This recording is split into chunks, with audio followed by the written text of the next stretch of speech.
সকাল থেকে কাজ আর শেষ হয়নি। তোমরা সবাই কেমন আছো? আমি ভাতের থালা নিয়ে বসে পড়েছি। এই দেখো আজকে কি রান্না করেছি, এসো তোমাদের দেখাই। এই দেখো কুমড়ো শাকের চচ্চড়ি করেছি মাছের ডিমের বড়া দিয়ে, একটুখানি নিয়ে নেবো।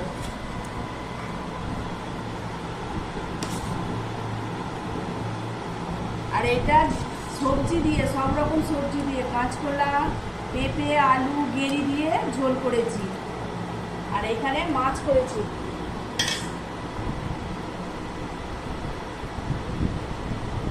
পমফ্রেট মাছ।